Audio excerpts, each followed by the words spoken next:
अरे बहू को क्या हुआ नीरव? वो उल्टियां क्यों कर रही है भाई? कल रात तुम बाहर गए थे तो कुछ उल्टा सीधा तो नहीं खा लिया? बाबूजी खुशखबरी है, अब आपका बेटा पापा और आप दादा बनने वाले हैं। ये सुनकर किशोरीलाल बहुत खुश हुआ। कुछ देर बाद दिशा ने कहा, नीरव मेरा समोसे खाने का बड़ा मन कर रहा है, लेकिन आलू, तुम जानते हो ना मुझे आलू से एलर्जी है। ये सुनकर किशोरीलाल ने कहा, थोड़ी देर रुको बहू, मैं अभी तुम्हारे लिए बिना आलू के समोसे बना देता हूँ। हैं? बिना आलू के समोसे? कुछ देर बाद किशोरीलाल बिना आलू के समोसे बनाकर ले आता है। उन समोसों को खाकर दिशा बहुत खुश होती है। वाह बाबूजी, ये तो सचमुच के कमाल के बने, वो भी बिना आलू के। अब तुम्हारा जब भी मन करे तुम मुझे बताना, मैं तुम्हारे लिए ये बना दूंगा। ऐसे ही समय बीता और दिशा के 9 महीने पूरे हो गए। उसे लेबर पेन उठा। उसे अस्पताल ले जाया गया, जहां उसने एक बेटी को जन्म दिया। घर में सब बहुत खुश थे। सारा घर बच्चे की किलकारियों से गूंज उठा। फिर एक रोज, अरे ये क्या बाबूजी, जब से घर में बच्चा आया है आपने तो बिल्कुल काम करना ही छोड़ दिया है। आपको पता भी है बच्चे पालना कितना मुश्किल होता है। मैं अकेली थक जाती हूँ। अब सास नहीं है तो क्या हुआ, आप तो मेरी मदद कर सकते हैं ना। ये कैसी बातें कर रही हो बहू? आधे से ज्यादा काम तो मैं ही निपटा देता हूँ। बताओ कौन सा काम रह गया? सुबह से फ्रिज बिल्कुल खाली पड़ा है। घर में बिल्कुल भी सब्जी नहीं है। आपको वो नहीं दिखाई दे रही? जब देखो बस टीवी देखने में व्यस्त रहते हो। अच्छा, सब्जी नहीं है तो पहले बता देती। खैर कोई नहीं, मैं अभी ले आता हूँ। किशोरीलाल की बहू ने कब उसे घर के मुखिया से नौकर बना दिया उसे पता ही नहीं चला। वैसे तो पत्नी के जाने के बाद किशोरीलाल ने अकेले ही सारे घर को संभाला, लेकिन बहू के आने के बाद भी ज्यादातर काम किशोरीलाल ही करता। एक रोज किशोरीलाल को बुखार था। वो कमरे में दवाई खाकर लेटे हुए थे, तो वहीं दूसरी तरफ उनकी बहू दिशा अपने कमरे में अपनी माँ के साथ फोन पर व्यस्त थी। ऐसे में उसकी 7 महीने की बेटी घुटनों से चलते हुए हॉल में कुर्सी के पास आ पहुंची, लेकिन जैसे ही वो कुर्सी पकड़कर खड़ी होने की कोशिश करने लगी, अचानक से कुर्सी पलट गई और वो कुर्सी उस बच्ची के ऊपर आ गिरी और उसके सिर में चोट लग गई। आवाज सुनते ही दिशा दौड़ती हुई आई और जोर से चिल्लाने लगी, हाय मेरी बच्ची, हे भगवान, बाबूजी, बाबूजी कहाँ हैं आप? कहाँ मर गए? जल्दी बाहर आइए। किशोरीलाल बुखार से कांपते हुए बाहर आया। बहू मुझे बुखार है, इसलिए दवाई खाकर आराम कर रहा था। सोए हुए थे या नाटक कर रहे थे? अच्छे से जानती हूँ, अब आपको आराम करने की आदत पड़ गई है, मुफ्त की रोटियां तोड़ने की। मुफ्त की रोटियां? और मैं? आज बहू ने मुझे मेरी औकात दिखा ही दी। इतना सुनने के बाद मैं इस घर में कैसे रह सकता हूँ? ये सुनते ही किशोरीलाल वहां से चला गया। अब वो रास्ते भर यही सोचता रहा कि वो मुफ्त की रोटियां खा रहा था, लेकिन अब उन्हें मेहनत करके रोटियां खानी चाहिए। ये सोचते सोचते वो बस में बैठकर मेरठ से दिल्ली अपने पुराने दोस्त धनपत की दुकान पर आ गए। अपने पुराने दोस्त को दुकान पर देखकर धनपत बहुत खुश हुआ। उसने झट से किशोरीलाल को गले लगा लिया। इतने सालों बाद तुझे देख रहा हूँ, कैसा है मेरे दोस्त? तू तो गांव छोड़कर शहर में बस गया, तुझे तो मेरी याद कभी आई ही नहीं। अच्छा, वैसे मुझे काम की जरूरत है, बोल देगा मुझे काम? लेकिन रिटायरमेंट की उम्र में काम, तुझे भला क्या जरूरत पड़ गई? किशोरीलाल उसे सारी बात बताता है। अच्छा तो ये बात है, लेकिन तुझे चिंता करने की कोई जरूरत नहीं है। अब से तू मेरी दुकान पर बिना आलू के समोसे बनाने का काम शुरू कर दे। जो भी मुनाफा होगा आधा आधा बांट लेंगे। बोल मंजूर है? किशोरीलाल ने झट से हाँ कर दी। उधर नीरव ऑफिस से लौटा तो उसने अपने बाबूजी के बारे में दिशा से पूछा। वो बाबूजी कह रहे थे उनका बड़ा मन है हरिद्वार जाने का। अब वो कुछ महीने वहीं रहना चाहते हैं और पूजा पाठ में मन लगाना चाहते हैं। लेकिन यूं अचानक? इधर किशोरीलाल ने बिना आलू के समोसे बनाने शुरू कर दिए। पहले दिन ही बिना आलू के समोसों का नाम सुनकर तो पब्लिक जैसे खाने पर टूट पड़ी। पहले दिन ही उनकी खूब बिक्री हुई। आज किशोरीलाल को गर्व था कि वो किसी के टुकड़ों पर पलने वाले कुत्ते नहीं हैं। बिना आलू के समोसे ने शहर में धूम मचा दी। फिर क्या था, उसने दिल खोलकर नोट छापने शुरू किए और फिर 8 महीने में किशोरीलाल ने खुद की दुकान खोल ली। धनपत को थोड़ा दुख तो हुआ, लेकिन दोस्ती के आगे सब कुर्बान था। इधर कई महीने बीत जाने पर भी जब किशोरीलाल घर नहीं लौटा तो नीरव को उसकी चिंता सताने लगी। वो अपने पिता को ढूंढने लगा, लेकिन उसे वो कहीं नहीं मिले। उसने पुलिस में भी रिपोर्ट दर्ज करवाई, लेकिन पुलिस को भी वो कहीं नहीं मिले। थक हार कर नीरव ने तलाश करना बंद कर दिया, लेकिन आज भी उसकी नजर हमेशा दीवार पर ही टिकी रहती। न जाने बाबूजी कहाँ चले गए। उनके बिना ये घर बड़ा सुना सुना सा लगता है। अब निकाला तो है नहीं उन्हें, अपनी मर्जी से गए हैं यहाँ से, और वैसे भी उन्हें आना होगा तो अपने आप आ जाएंगे। आप क्यों परेशान हो रहे हैं? वैसे भी आपकी बीवी और बच्चा तो है ना आपके पास, तो आप उनके साथ खुश रहिए। ये तुम कैसी बातें कर रही हो दिशा? वो मेरे बाबूजी होने के साथ साथ मेरी माँ भी थे। आज मैं जो कुछ भी हूं उन्हीं की बदौलत हूं। आज मुझे उनकी बहुत याद आ रही है। जी चाहता है उनके सीने से लग जाऊं। ये कहते हुए नीरव की आंखें भर आईं। ऐसे ही समय बीता। एक रोज नीरव को एक ऑफिस की मीटिंग के लिए दिल्ली जाना हुआ, जहां उसे बिना आलू के समोसों के बारे में पता चला। ये सुनकर उसे अपने पिताजी की बहुत याद आई। उसका बड़ा मन किया बिना आलू के समोसे खाने का। बस फिर क्या था, वो पहुंच गया उस दुकान पर। वहां पहुंचा तो उसने देखा काफी लंबी लाइन लगी ही थी। वो भी उस लाइन में खड़ा हो गया। जब उसका नंबर आया तो वो अपने बाबूजी को वहां देखकर चौंक गया। बाबूजी, आप यहाँ? नीरव मेरे बच्चे, तू यहाँ? बाबूजी, आप यहाँ? मैंने आपको कहाँ कहीं ढूंढा, पुलिस में रिपोर्ट करवाई, लेकिन आपका कोई पता नहीं चला। लेकिन आप यहाँ इस समोसे की दुकान में? ये सुनकर किशोरीलाल की आंखें भर आईं। बहू ने मुझसे कहा था कि बाबूजी आपको मुफ्त की रोटियां तोड़ने की आदत पड़ गई है। भला इतनी बड़ी बात को मैं कैसे बर्दाश्त कर पाता, इसीलिए चला आया यहाँ काम की तलाश में। क्या? लेकिन उसने तो मुझसे कहा कि आप हरिद्वार गए हैं। इसका मतलब उसने मुझसे झूठ कहा। अब उसकी खैर नहीं। नीरव घर पहुंचा और उसने तलाक के कागज दिशा को देते हुए कहा, ये लो दिशा, तलाक के कागज, इन पर साइन कर दो और निकल जाओ इस घर से। यह घर मैंने बाबूजी के नाम कर दिया है। क्या? तलाक? लेकिन क्यों? और बाबूजी तो... बहुत अच्छे से जानता हूं, वो हरिद्वार नहीं गए, बल्कि इसके पीछे तुम्हारा हाथ है। अब वो मुफ्त की रोटियां नहीं खा रहे, बल्कि दिल्ली जैसे बड़े शहर में बिना आलू के समोसे बेचकर खूब नाम और शोहरत कमा रहे हैं। ये सब सुनकर दिशा हैरान रह गई और वो कांपने लगी। उसने नीरव से हाथ जोड़कर माफी मांगी। मुझे नहीं पता था मुझे इस बात की इतनी बड़ी सजा मिलेगी। मैं कहता हूं जल्दी से तलाक के पेपर पर साइन करो।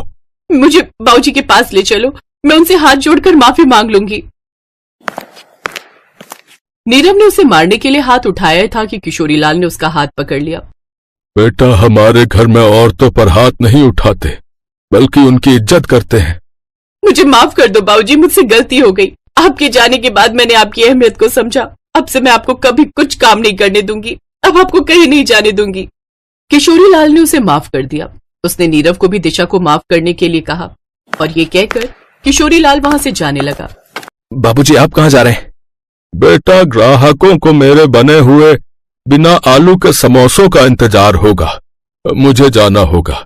तुम लोग बच्चों को लेकर आते रहना मुझसे मिलने। नहीं बाबूजी, अब आपके बिना हम भी यहाँ नहीं रहेंगे। अब हम भी आपके साथ दिल्ली में ही रहेंगे। नीरव भी अपना सब कुछ बेचकर अपने परिवार के साथ दिल्ली चला आया और किशोरीलाल के साथ वहीं रहने लगा। अब वो भी अपने बाबूजी का हाथ बटाने लगा। उन्हें खूब मुनाफा हुआ और उन्होंने खुद का एक बड़ा घर ले लिया। अब घर का सारा काम दिशा खुद करती। इसी तरह अब वो सब एक साथ खुशी खुशी रहने लगे।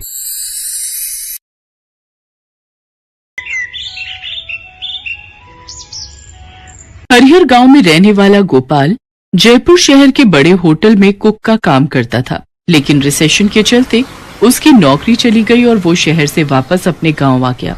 आकर वो क्या काम करे, उसे कुछ समझ नहीं आ रहा था। काम न मिलने के कारण वो काफी परेशान रहने लगा। तभी उसके पड़ोस में रहने वाला दीनलाल काका उससे कहता है, अरे भाई गोपाल, इतना परेशान होने की जरूरत नहीं है। भगवान ने चाहा तो सब ठीक हो जाएगा। क्या ठीक हो जाएगा काका? इस गांव में कौन सा कभी कोई होटल खुलेगा जहां मुझे काम मिल जाएगा? मुझे तो डर है कहीं मेरी बेटी की पढ़ाई ही ना छूट जाए। अरे घबराओ नहीं, तुम्हारे पास बचत होगी ना। फिलहाल उसी से काम चलाओ और साथ ही साथ कोई काम भी ढूंढते रहो। तभी गोपाल को नई नई सलाह देते रहते थे, पर उसका ना तो कोई काम बन रहा था और ना ही किसी की कोई सलाह काम आ रही थी। बाजार से सब्जी लेकर घर आती उसकी बीवी ममता उससे पूछती है कि क्या हुआ जी, क्यों इतना परेशान बैठे हो? परेशान ना हो तो क्या करूं, कई दिनों से घर पर खाली बैठा हूं। अगर इसी तरह चलता रहा तो धीरे धीरे बचत के सारे पैसे भी खर्च हो जाएंगे। क्या आपको कुछ और काम नहीं आता जो आप कर सके? आता होता तो क्या इतने दिनों से घर पर खाली बैठता। तो शहर में आप क्या काम करते थे जी? अरे इतनी बार तो बता चुका हूं तुम्हें कि एक होटल में समोसे बनाने का काम करता था। तो क्या अब आप भूल गए हो समोसे बनाना? अरे तुम पागल हो गई हो क्या? इतने सालों से सीखा हुआ काम भी कोई भूलता है क्या? तो फिर आप वही क्यों नहीं बना लेते? अरे बॉडम औरत, क्या बनाऊं? समोसे और क्या। मैं अभी बाजार से आ रही थी तो मैंने देखा कि गोलगप्पे वाले के ठेले पर काफी भीड़ लगी हुई थी, तो मैंने सोचा क्यों ना हम भी अपना समोसा बनाने का काम शुरू करें। ममता की ये बात सुनकर गोपाल, जो अब तक बेमन से ममता की बात सुन रहा था, अचानक उठ खड़ा होता है और ममता से कहता है, क्या क्या कहा तुमने? जी मैं तो वो ऐसे ही मेरे कहने का मतलब था कि आप अपना ठेला तो लगा सकते हो ना। ममता की बात सुनकर गोपाल झट से ममता को गले लगा लेता है और खुश होते हुए ममता से कहता है, अरे ये पहले क्यों नहीं बोला तुमने? ये आइडिया तो मेरे दिमाग में भी नहीं आया। आप मुझसे अपनी परेशानी बांटते ही नहीं थे, हमेशा तो अपने दोस्तों के सुझाव लेते रहते थे। अरे परेशानी में ध्यान ही नहीं रहा कि क्या कहूँ और किससे कहूँ। चलो, पर अब होगा तो वही जो तुमने कहा। बस अब तो कल से ही अपना काम शुरू कर दूंगा। वहाँ होटल में भी सबको मेरे ही हाथ के समोसे अच्छे लगते थे। और हाँ, मुझे तुम्हारी मदद की जरूरत पड़ेगी। हाँ, मैं हूँ तुम्हारे साथ हमेशा। और फिर उसी दिन शाम को गोपाल एक ठेला खरीद लाता है और अगले दिन सुबह अपने घर के बाहर ठेले पर समोसे बनाकर रख लेता है। साथ ही ममता ठेले पर चाय बनाने का काम करने लगती है। अब तुम देखना, ये जो चाय और समोसे की जोड़ी है ना, ये खूब चलेगी। ठेले पर इतना सारा सामान देखकर गांव वाले सोचते हैं कि वो गांव छोड़कर जा रहे हैं। अरे गोपाल बेटा, इतना हताश नहीं होते। आखिर कहाँ जाओगे अपना गांव छोड़कर? अपनी जन्मभूमि छोड़कर भी भला कोई जाता है क्या? हाँ गोपाल भैया, ममता बहन, हमें बिल्कुल भी अच्छा नहीं लगेगा आपके बिना। आप फिक्र मत करो, हम सब मिलकर आपके लिए कोई ना कोई काम ढूंढ निकालेंगे। अरे नहीं नहीं, ऐसी बात नहीं है, आप सब गलत समझ रहे हैं। क्या गलत समझ रहे हैं? ठेले पर इतना सारा सामान लेकर खड़े हो तुम लोग, हैं? आखिर माजरा क्या है? अरे सुनिए तो आप सब, ये देखिए, ये है कढ़ाई और इसमें है समोसे और साथ में बन रही है गरम गरम चाय। हाँ हाँ, पर है तो सब रसोई का सामान ही ना।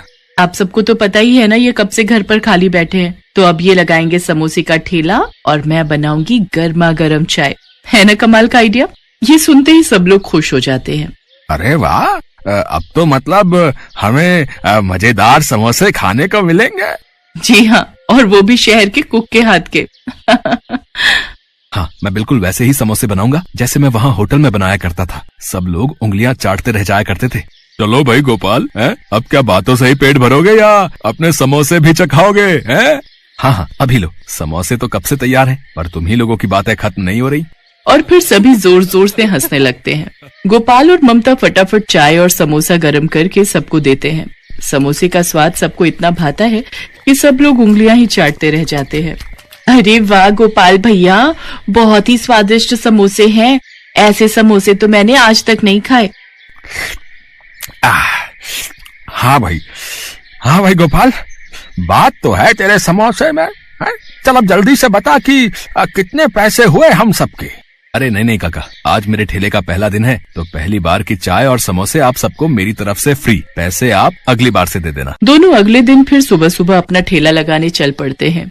थोड़ी ही देर में अच्छी खासी भीड़ इकट्ठी हो जाती है। कोई 2 समोसे मांगता तो कोई 10 समोसे पैक करवा कर ले जाता है। कुछ दिनों में गोपाल और ममता का काम अच्छे से चलने लग जाता है और उन्हें अच्छी खासी आमदनी होने लगती है। आइए आइए, 5 रुपए का 1 समोसा पाइए। अरे आज पैसे ले रहे हो क्या? हाँ काका, अब रोज रोज तो मुफ्त नहीं दे सकते ना। गोपाल का 5 रुपए का समोसा सभी गांव वालों को बहुत भाता है और धीरे धीरे उसके समोसे की चर्चा आसपास के गांव तक भी फैल जाती है। दूर दूर से लोग आने लगते हैं। एक दिन समोसे के लिए आलू कम पड़ जाते हैं और भीड़ अच्छी खासी होती है। अरे अब क्या करें ममता, मुझे तो घबराहट हो रही है। अरे आप परेशान मत हो, मैं समोसे में कम आलू भर देती हूँ। नहीं, ये ठीक नहीं होगा। हम समोसे के लिए मना कर देते हैं। नहीं, बिल्कुल भी नहीं। अगर एक बार मना कर दिया तो फिर कोई भी मुड़कर ठेले पर वापस नहीं आएगा। गोपाल को कुछ हद तक ममता की बात सही लगती है और वो कम आलू भरने के लिए मान जाता है। वो डरते डरते सबको समोसे देता है और सोचता है कि कोई कुछ न कुछ जरूर बोलेगा, पर कोई कुछ नहीं कहता और उन सबको समोसे मिल जाते हैं।